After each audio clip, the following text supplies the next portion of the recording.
Whether you're looking for answers to specific life questions or seeking to become the best version of you possible, welcome to the Mental Breakdown and Psych Reg podcast, where we offer insight, information, and strategies based upon research and years of practice as clinical psychologists. So sit back, have a listen, and get connected with our hosts, Dr. Bernie Wilkinson and Dr. Richard Marshall. Welcome back, Richard. I am so excited because we get to do another interview today, and our interview today is with someone from here in the States. That's right. So we don't have a 15-hour difference. That's right. Between different days, as we did when talked to folks in New Zealand and Australia. There's an easy 1 hour difference in our time zones. So we're welcoming Miss Alla Abdin with us today for this conversation on narcissism. Right. I am so excited about this interview because frequently we discuss these topics with researchers or people who are doing, research in these areas, and they have degrees and they've been practicing. Alla, by contrast, is I want to get this right, Alla, you're a thinker, a writer, a philosopher, and a historian, right? Right. So this is a personal issue for you. And I'm really excited about this because this morning we're going to talk about a fairly technical topic. Yeah. Narcissism and personality and that sort of stuff, but from a life perspective rather than from a diagnostic perspective, perhaps. So I'm really excited about this conversation. Alla lives in Texas. We're not going to hold that against her because she's You're already drawing lines. She's very already. No, we don't. No, she lives in Southeast Texas. For those of you who are a little thin in geography, that's near Houston. Along the Gulf Coast of Texas. And she originally studied medicine. Yeah. Which is near and dear to our hearts because we have a medical backgrounds. Both of us have worked in medical schools and psychiatry. So that was fascinating to us that she had a medical background. But after spending 3 years studying it, decided that she would rather study psychology. Yeah. That was her passion. Yeah. But she has written widely and deeply. We've read some of her things, and I have to say they're interesting reads. So we're very happy to have her. She studied in Egypt, but has returned to the United States and is thinking seriously about the formal study of psychology. So Alla, it's really good to have you here. This is going to be an exciting time. Yeah, it's good to be here. Thank you. Great. And to kind of piggyback off of that just a little bit, Alla, one of the reasons that we started this podcast and we started some of the work that we do is because of this very thing right here. And that is to, so often we hear about some of these things from professionals, and they talk about things in technical terms and in sort of jargon that is very remote to most people. And so it's fantastic. We're so excited to be talking to someone about like you said, a technical topic, right? But from a real life perspective and real world perspective. And the other thing, when I read your writings, it's a passionate perspective, right? There's deep feeling here, and so that's what has me excited about it because I know that this is an important topic for you and a topic about which you have some passion. If you gave up a medical career, you have some passion. So. Good to talk to you about it. Well, thank you, guys. It's really great to be here. It's awesome to be able to actually relay about narcissism from, like how you guys put it, into more like from a life perspective, and not so much. And probably, hopefully, that people that listening to the podcast or watching the vlog, that they will actually relate and get a more of a understanding from also a technical perspective, from your perspective as well. Right. Now, Alla, we talked earlier about this whole business of narcissism, and you said that when you first encountered it, it was sort of an odd personality trait, but as you began to learn more about it, you discovered that it was a much more serious problem. Right. Tell me about that.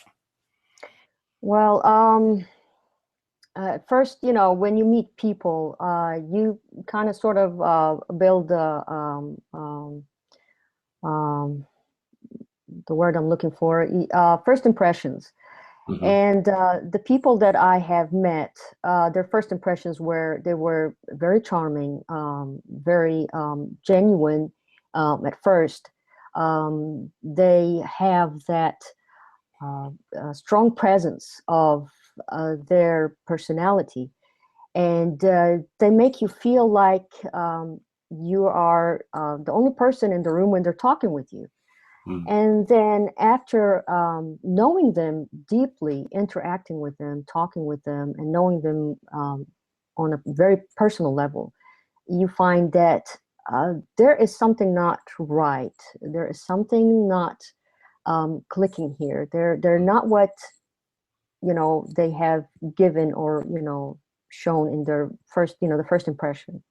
Right. Yeah, absolutely. And we did a series a couple weeks ago on the Big Five, the Sci-Five, the five major personality traits. And I think that what you're talking about is a really interesting perspective, because one of the things we mentioned when we were doing those podcasts was that a lot of this is variations in normality. Right. And as we're getting into some of these issues related to narcissism and all, we can very easily and quickly get outside of the range of normality. Right. Because as you were describing, we're talking oftentimes about people who seem to be very extroverted, people who are very engaging, people who seem or are apparently very conscientious about how other people feel, and so they're responding to that, and they create this flow in the conversation to make it seem like they're very interested in you. And then that changes with a little bit of time, and it's fascinating. Right, it is. It is. It's sort of like having I guess in a sense, I approach it from the perspective of like we're all different personalities. Our personalities are unique to our person, and what we present to the world perhaps is not the same what we have around family or in our homes. So with them is sort of having a kind of a mask that you can't actually see who they are on the inside until you get to know them. And that's really kind of dangerous in a sense that um, you don't know who they are. I find it that very, very troubling, really. Ella, you talk about the two important features of narcissism are, one is the narcissist himself, but the other is the role that they make the other person play in their lives. Right. They have to have hosts. It's almost as though a narcissist has to have a host to feed on. They can't exist in isolation. No, they have to have somebody else, and so they select these people. As you say, you meet them initially, and they light up the room, they light up your life, and they make you feel important. But it's Right. really just a ruse to bring you into their life, so that they Right. can feed off you, and they actually destroy the host. And so talk about that. It's the narcissist, but the narcissist needs other people. Right. They actually, it seems like they are, if we think of the fictional character of a vampire, Oh, good. Yeah. they have to have, they have to feed and off of people, and usually they will have host or somebody that will actually give them what they need. So their existence, sort of their whole existence is relying on somebody else, instead of, like, I guess for normal people, you get your energy, not energy, but you get your sense of self from the environment, excuse me, and probably also from inside yourself. With narcissists, they lack this thing. They don't have that perhaps we can call it self-reflection. And so their need to get it from other people, like they build their sense self from others around them rather than actually getting it from their inner selves, so to speak. Right. Yeah, I like the vampire analogy. That's really, I hadn't thought of it until you mentioned it, but that's a perfect analogy. They have to feed on others, and they destroy others in the process. Mm-hmm. Right. They take the life out of, sometimes quite literally. They take the life of the other person. It's some of the stories you read about true narcissists. Mm-hmm. I mean, they will kill the other person if the other person tries to move away, separate from from the narcissist. So, and it's insidious. It's an insidious relationship. Right. Mm-hmm. Right. It's unbelievable. It's not just the mental breakdown of the other person. It's also can physical illness can actually Mm-hmm. also manifest as well. Yeah, because you slowly get drawn into their world, Right. and that's a very sick world Yes, that you're entering. Mm-hmm. Right. And some of the experts say that in order to survive, you almost have to become mentally ill, Right. in order to live that life. Right. You become fragmented yourself. Right. Mm-hmm. Yeah. So, well, let's do a little bit of foundational work, really, real quick. A couple of weeks ago, we did a podcast on the history of personality theory, and we talked about where a lot of our personality is derived from. We talked about temperament, and we talked about our experiences and things like that. And I think that something that's important to point out is that what we're talking about with narcissism, right, is very different than confidence. Than even it's really even different than arrogance. What we're talking about with narcissism is really a fundamental perspective of value. It's not that I'm really good, that's confidence. It's not that I'm better than everybody else, that's arrogance. It's that I'm more important. It's I'm more, I'm superior to others. And I think that there's these different layers of confidence in sort of that similar attribute that differentiates, confidence from arrogance from narcissism. Yeah. You're thinking very hard. I was watching there's a fellow who is a narcissist, self-proclaimed narcissist, and he does videos. Uh-huh. And I think the distinction is that the narcissist doesn't care what other people think. Right. And he says that. He said, it's not that, but I don't care what you think. It doesn't matter to me. So there's this lack of empathy. You can be confident and still care about others. You can be arrogant and still think about others. Right. A narcissist has no regard for the other. Right. Right.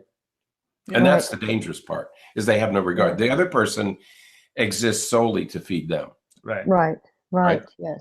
Yes, absolutely. And they're like you said, their lack of empathy, which is the hallmark of being human, that you connect with other people through that, and they don't have it, or I really don't know if they really don't have it or they have it off. It's something I would love to know. Yeah, that is a defining characteristic, I think, of the narcissist. Right. Don't you agree? It's this lack of empathy, that they simply don't care. They use the other person. They simply don't care about the other person. The other person exists for me. Mm-hmm. Right. That's the pathology. Right. Mm-hmm. And there's when we're talking about, again, I think there's some varying degrees, because we have a condition called narcissistic personality disorder. Mm-hmm. Okay, and that's a level of narcissism that creates dysfunction. But we also have narcissism that exists within the functional world, right? We have people who would certainly qualify, perhaps this person that you're talking about that does the videos, that would qualify as being narcissistic, even if it's just self-proclaimed. Right. but function relatively well.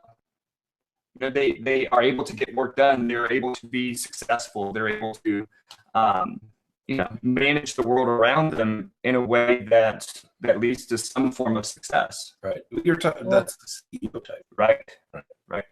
Now you talk about the CEO. Do you, Alla? Yes. The CEO type. Right. Well, We're getting there, but we're going to go slowly. Okay. well, wow. The CEO type, these people, I think especially if they start from humble beginnings, they probably, as they grow and they grow their business and their connections, they may start actually showing.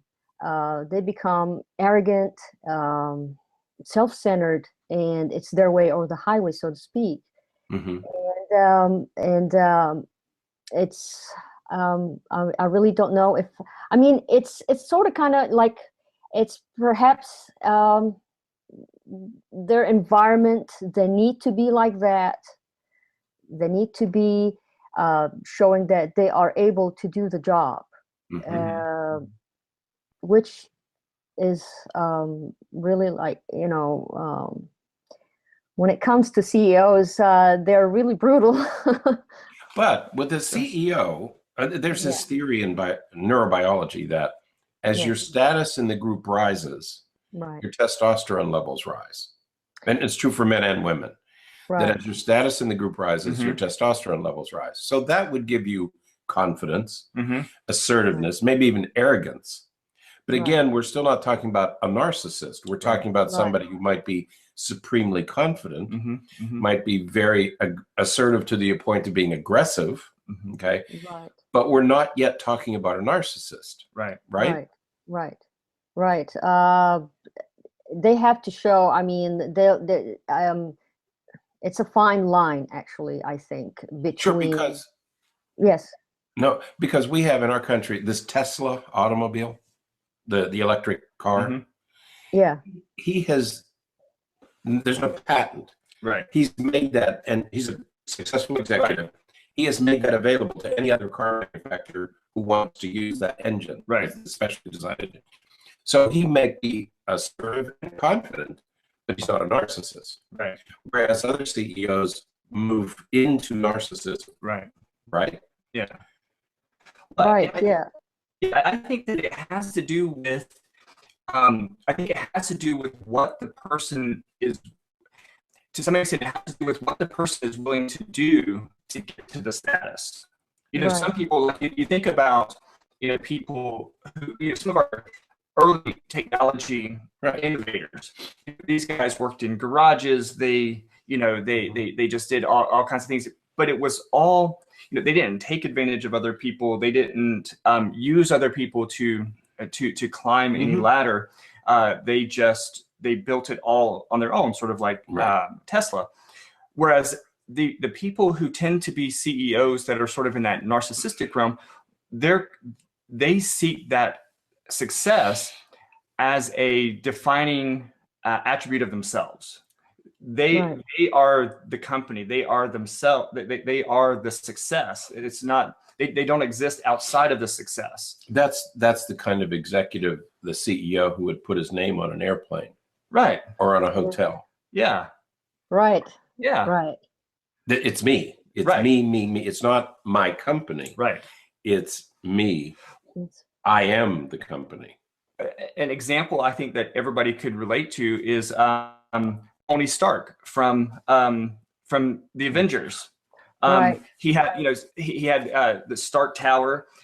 He had, his name was on everything, and that's a narcissist.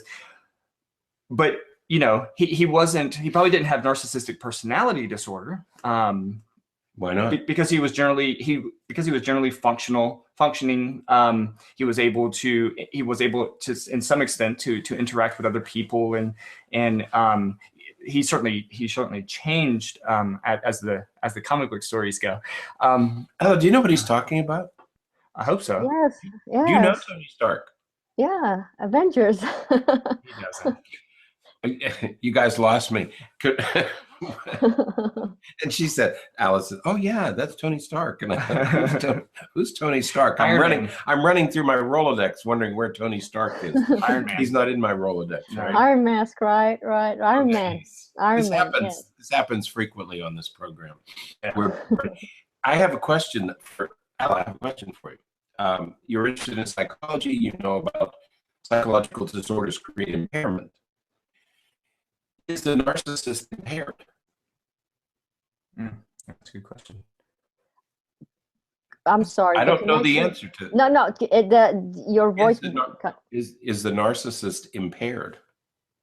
impaired. I don't think so, really. I have. Because in order to make a diagnosis, we have to have impairment. It's true. It's true. Now, I have read the DSM-5 manual. I mean, how they define personality disorders, and the mentioning of the impairment of personality functioning, and so that kind of made me think of the people, the individuals that I have met and I interacted with. They don't have an impairment. It's more into their character, which makes me think that some of the traits that in the DSM is listed, not all narcissists have these traits. They have other traits that can actually qualify them also as narcissists. Right. So as far as being impaired, I don't really believe that. But that's my personal opinion, based on what I have seen. I hadn't thought about it before, but discussing with you, it made me think that the narcissist may make life difficult for others. Right. The narcissist himself isn't suffering from any significant impairment. Right. Well, but a lot of times when it comes to defining impairment, we're talking about in any area of life. And so, certainly one could argue that there's an impairment in social functioning, maybe not in any other way. And as you said, there's a whole phenomenon of when a person has certain personality traits, they're not cognizantly aware that they have those personality traits. If the person that's depressed, they can identify the depressive symptoms. The person who's narcissistic, this is just the way they think. And so they, like you said, may not recognize that they have an impairment or see any limitations at all. But to others, you can see that limitation in social interactions, that difficulty maintaining relationships and that kind of thing. Yeah, they're not able to see. I mean, that's the problem with narcissism. If there's a problem, it has to exist outside. It can't exist inside me. Right. So, but that's an interesting differentiation. I hadn't thought about it before. So. Yeah, and Alla made a great point. It's something that we're gonna do a series on personality disorders that we're gonna put on our other YouTube channel, but and where we're gonna really walk through each personality disorder type and talk about it and everything. But Alla, you mentioned something that's huge, and that is the idea that when we think about personality disorders, so often we think about them as silos. Okay, that person has narcissistic personality disorder, or this person has antisocial personality disorder, when in reality, there is a significant overlap in symptoms and symptom presentations that could have a person with symptoms of narcissism, but also symptoms of antisocial and also symptoms of dependent personality disorder. They could have traits for many different conditions or different identifiers. So that's a great point. As we've been talking about it, and you mentioned the CEO type, and Alla, I'm not sure if you've had some experience with this before, but there was a paper that was written not too long ago, and they were talking about the two types of narcissism, and one of them is that overly, it is that traditional classic type of narcissist. But it also talked about the vulnerable narcissist and how there are those narcissists whose ego is so weak. You have the narcissists who have that classically strong ego. Right. They're the most important person ever to exist. But then you have that vulnerable, weak ego narcissist that presents very differently.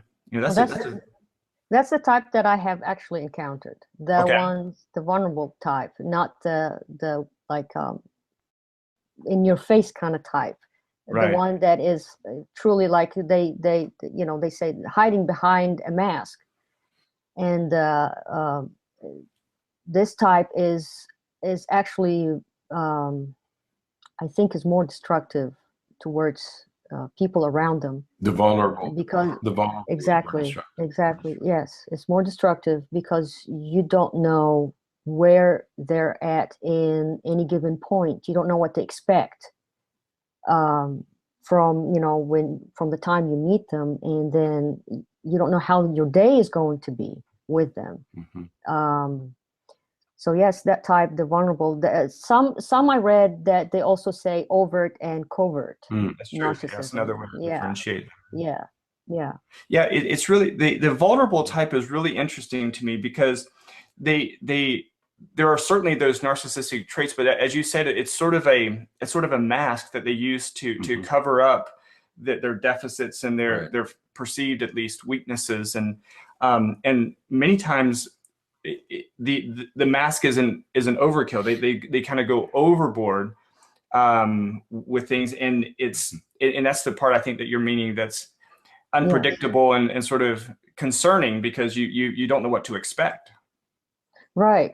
They're the methods. It's all with them with that type that I have encountered. The methods that they use, they're so subtle. There's subtlety in everything that they do. The way they talk to you, the way they hint to stuff, the way that you may like, for example, you've had a great day, and they will find a way to actually make it miserable in a subtle way that you don't really realize until like you are not in their presence, and you're like, okay, what happened, what was said, why it was said like that. So yeah, they kind of, I guess what I'm trying to say is that they play with your own reality as well. The way because their reality, I think, is very distorted. So kind of. That's what the experts say about. I mean, people who specialize in narcissism and narcissistic personality disorders.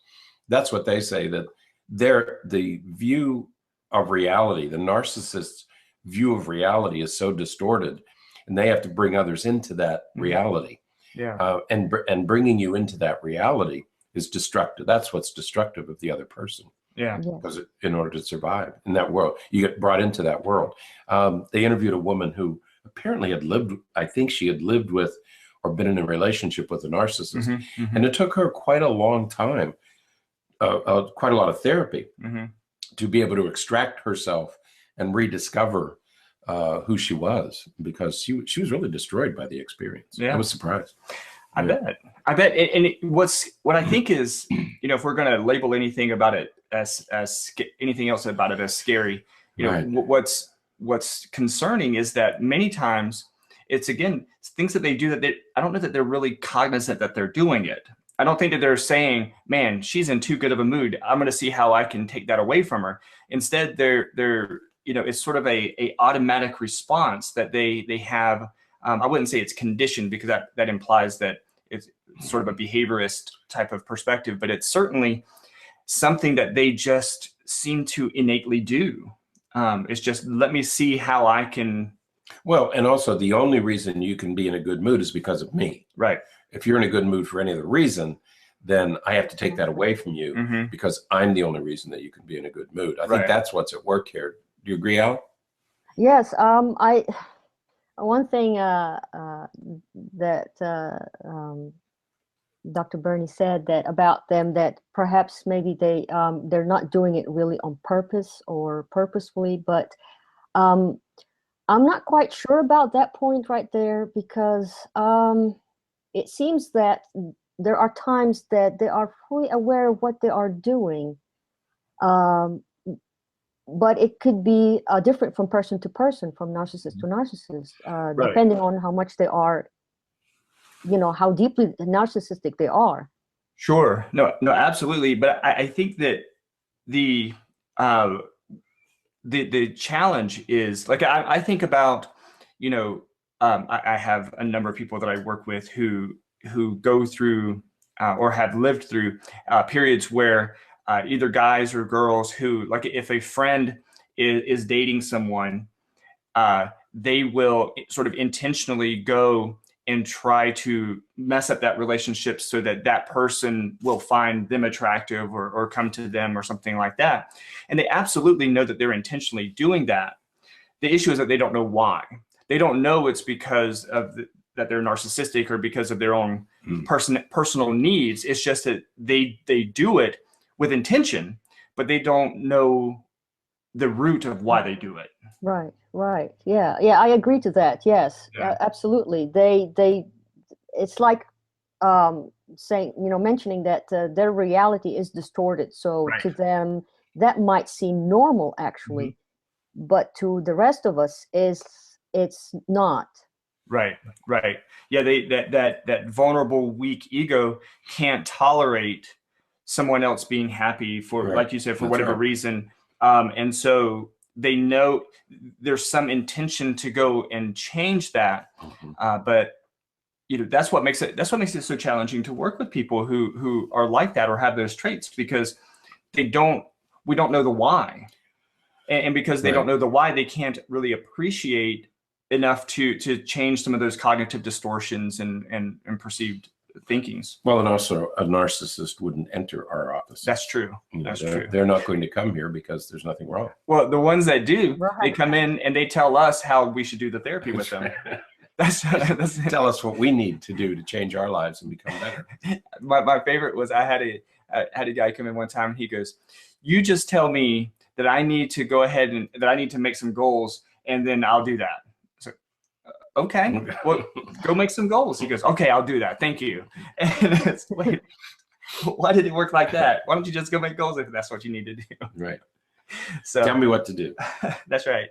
But only tell me what to do when I tell you what to tell me to do. That's right. But I'll tell you when to tell me.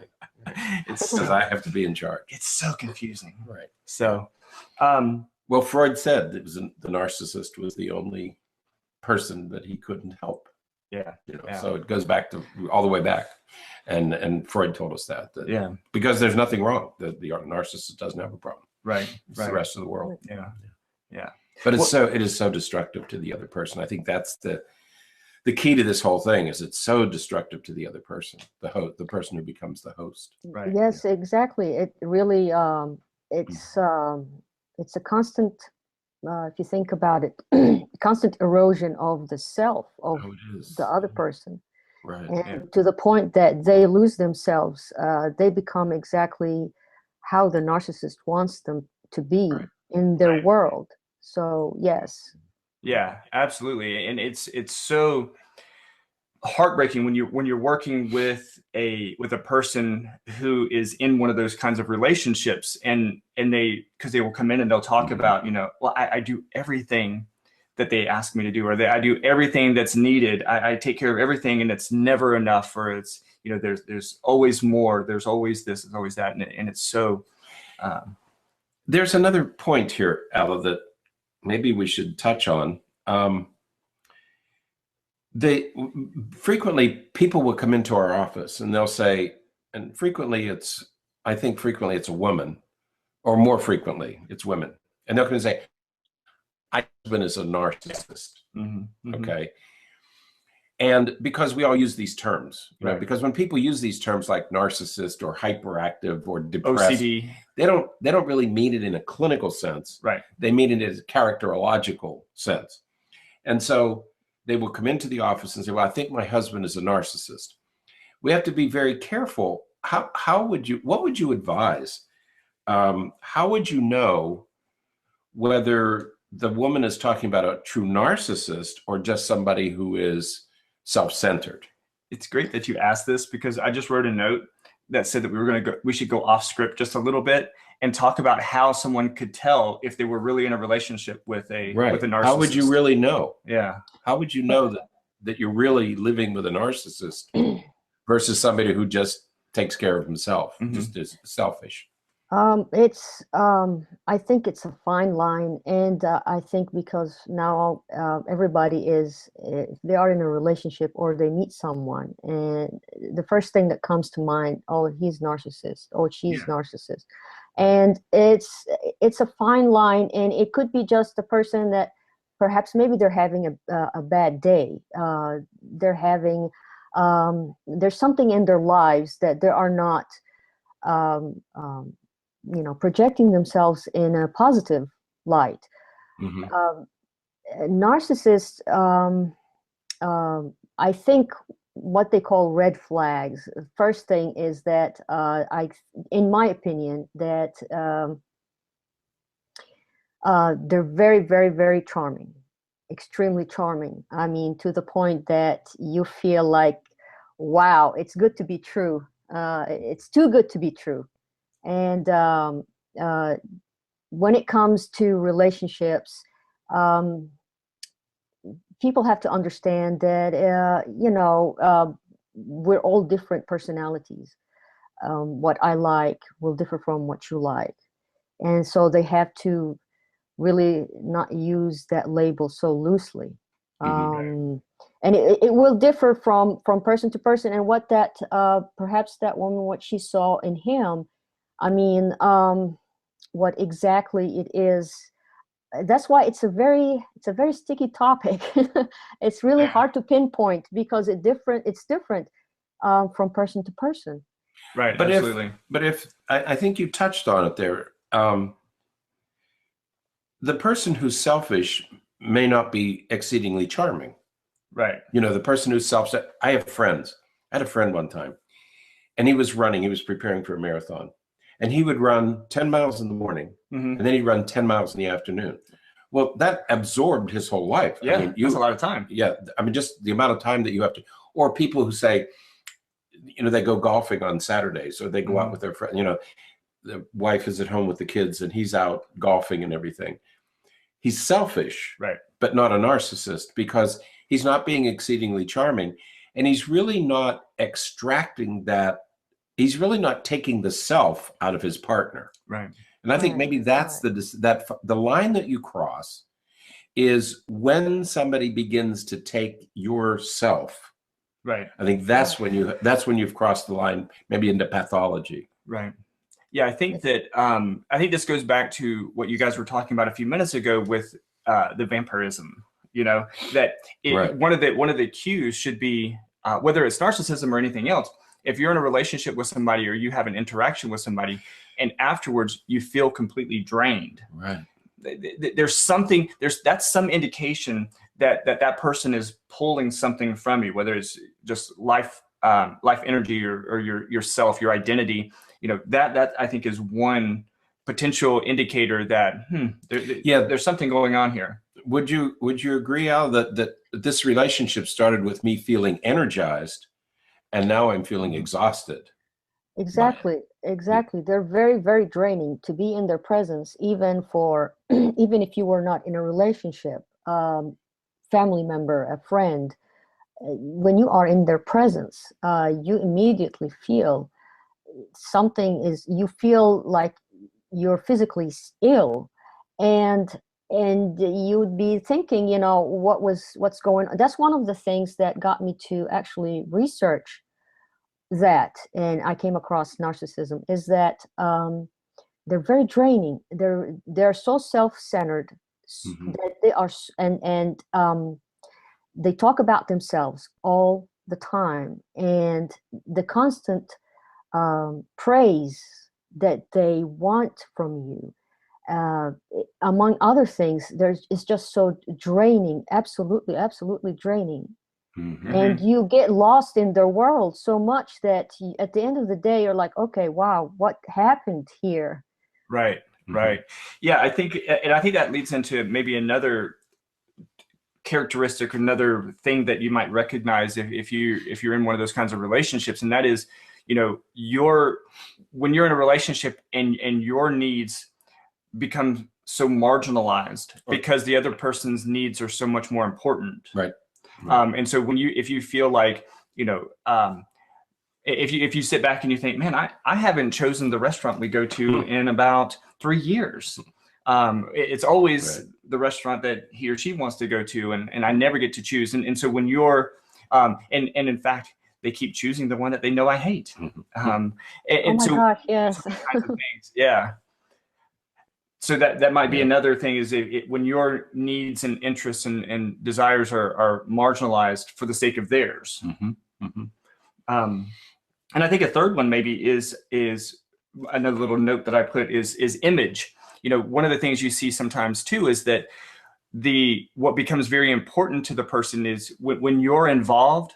Anytime that the narcissist wants their partner or somebody else to be involved, they are very meticulous about how that other person presents. So it may be, what you wear, what you're doing, your actions and behaviors, and, don't say that, or don't do this, or, I just want you to stand there and not say anything, because the whole idea is you're there as an accessory to that person. You're there to make that person look better. Yeah, you become an extension of them, to the point that this is what happened. Yourself is eroded to that point where you don't know, like they say, you don't know where they begin and you end, and individuality is not there. They don't see people as separate from them. They are, their extension, their appendage, so to speak. So yes, they're very, I guess also that goes into they don't have boundaries. The boundaries, they don't believe in boundaries. What you have is theirs, whether yourself, what you own, everything. And it's very, very, very, very horrible. That's interesting you should say that, because the woman who was interviewed, the woman I was talking about earlier who needed therapy, one of the things that she said is she gave up her house because he said, well, we don't need to have 2 houses. So she gave up her house because of him. And then she realized that she had to leave the relationship, and she had no place to go. She had no place. She had no home to go to. Yeah. She had literally given up everything. Yeah.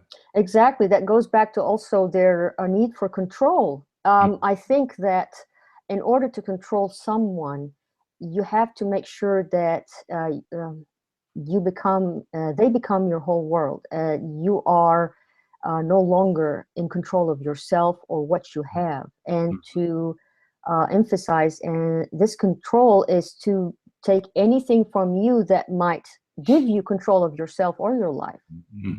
Yeah, absolutely. Right. Absolutely. So, so the short story is it's really difficult when you're in a relationship with somebody with some of these characteristics, because it's just consuming. Right. You are at risk for having so much of you, again, marginalized or just stripped and taken from you. So it's challenging. And that's why you tell, the best way from what I have experienced is that you, if you can, you cut ties with that kind of person, because they're not there they don't see anything wrong with them, and they are kind of sort of making you into, one of them, and that's not a way to live. Absolutely. And it's so sad because, by the time, maybe with like your example, Richard, is that, by the time, hopefully you recognize it early, but, if you're not careful, by the time you recognize it, you have had so much taken from you that, okay, so now how do I leave? I'm not sure how to leave. They're rendered impotent and helpless, right? Yeah. Right. The egos. They're so ego diminished. They can't do anything. Yeah.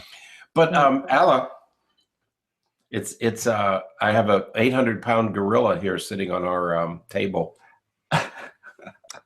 What is that? And you know what that is, don't you? No,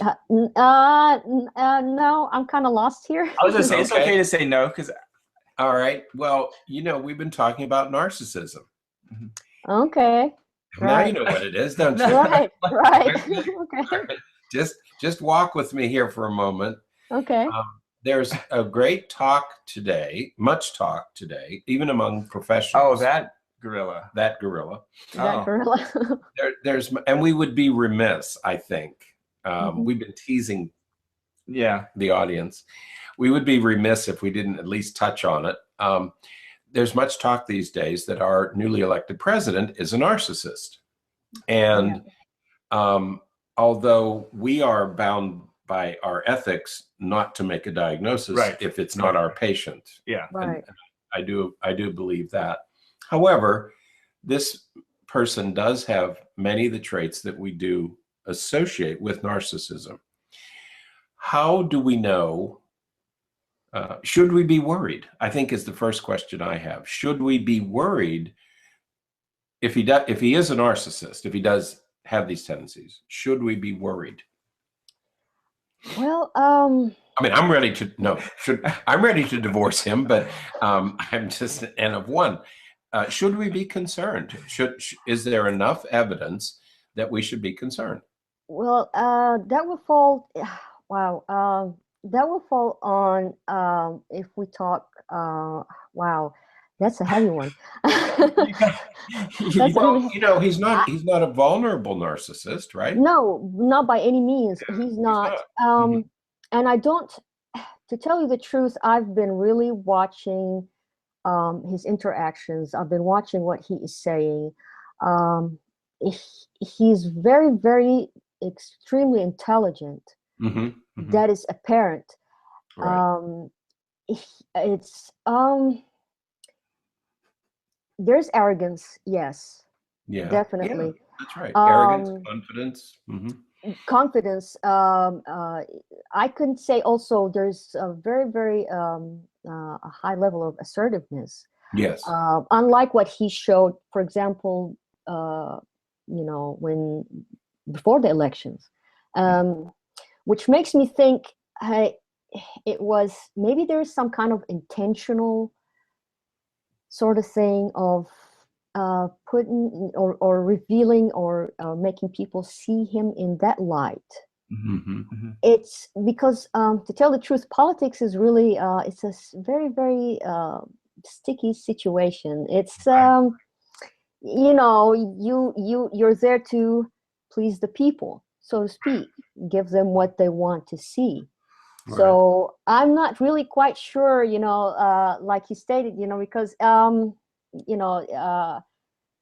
it's like what he's showing is kind of alarming, but at the same time, we really don't know that person. We don't know him on a personal level, so Right. it's hard, really.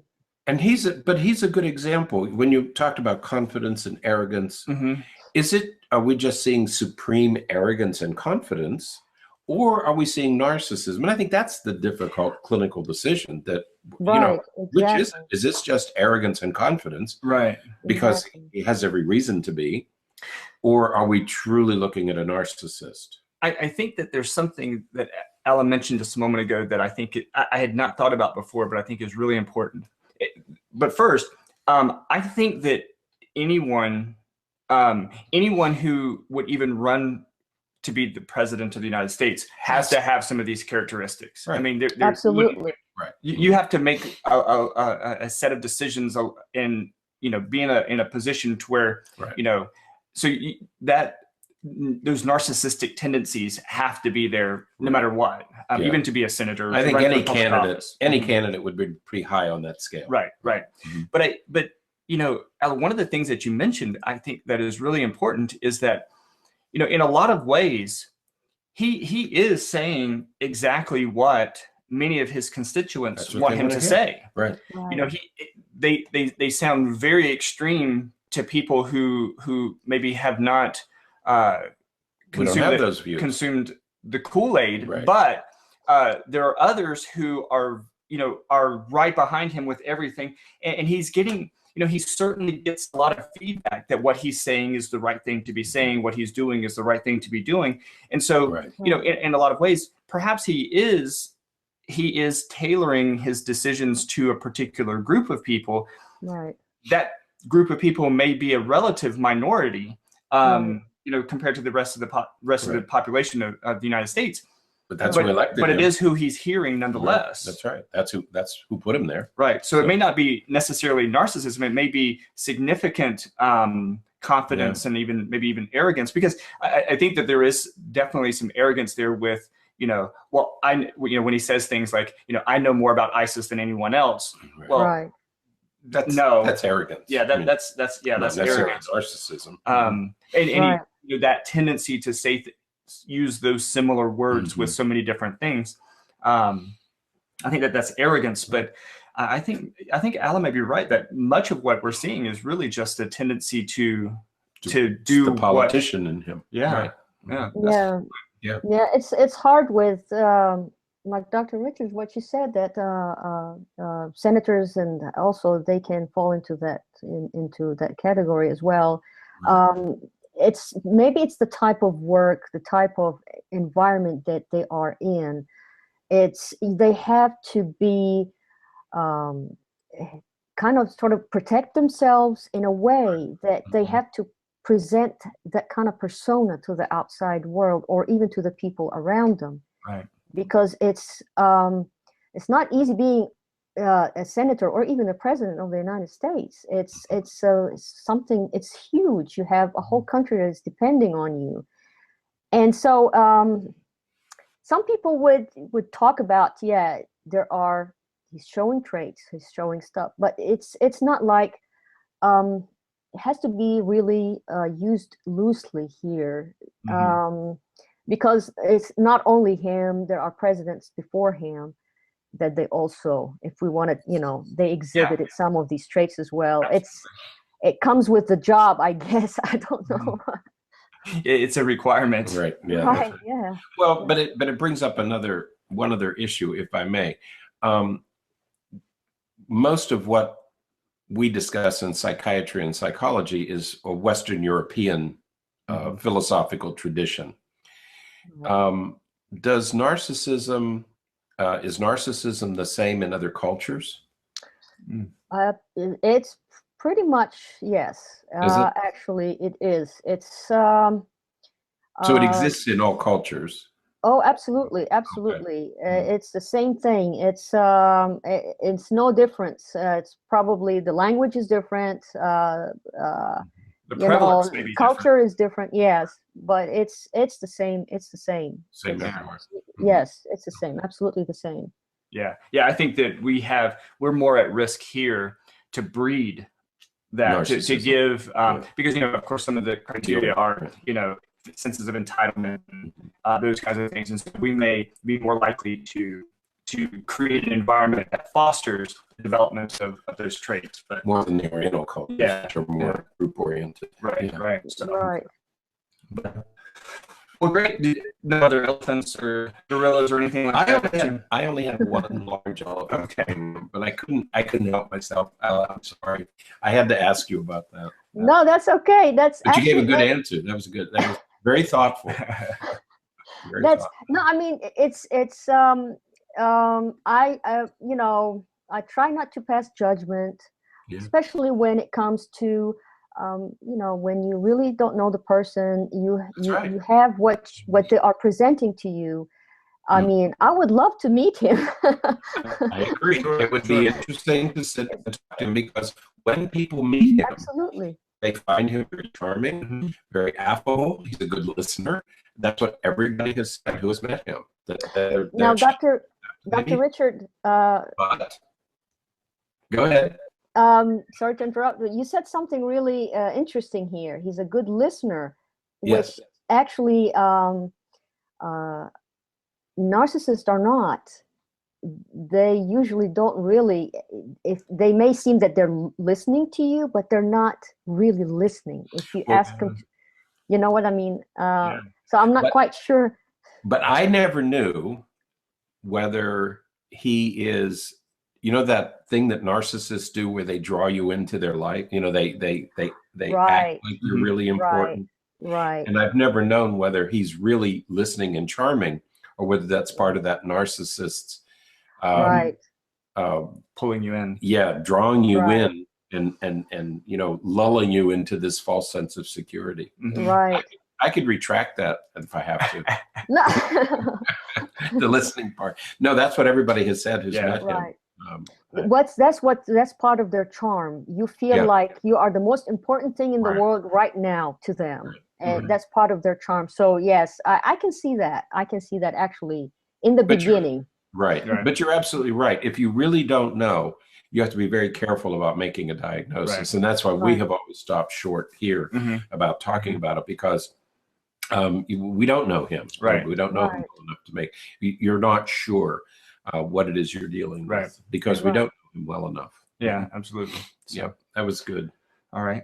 Well, Anything? this has been fun. I might have to come to Texas and drive through. Absolutely. Absolutely. That would be awesome. That would I be still- amazing. Sometime I want to know how you ended up in Texas, how you got from Egypt to Texas. There's no connection there, Alla. There's none. Well, it's I have friends. I have friends here. Do you? And yes, I have friends, and we've been corresponding online, and they invited me, and I was like, wow, okay. And I came, and I just fell in love with Texas. Tell you the truth, it's a very, very charming place. Oh, well, they're lucky to have you. So, Yes. Thank you. congratulations to them. Thank you. Thank you. It's been wonderful talking to you. It Same absolutely with is. you. Same with you guys. And I will include I'll include links to your website and to your Twitter, handle in the show notes, so that if people want to follow, want to see what you're writing and talking about and putting out there. If they want to know more about dragonflies, Right. go. They're my favorite insects. Right. That's what it looked like. So Yeah. I said, Alla likes dragonflies. That's right. That's right. Yes. Yeah. Your Twitter handle is at Alla Abdin, and yeah, your blog is Fields of fieldsofdragonflies.blogspot.com. So again, I'll have the links in the show notes so people can follow and see what you're doing. Well, doctors, it's been a really, really pleasure. It was really a privilege to meet you and talk with you.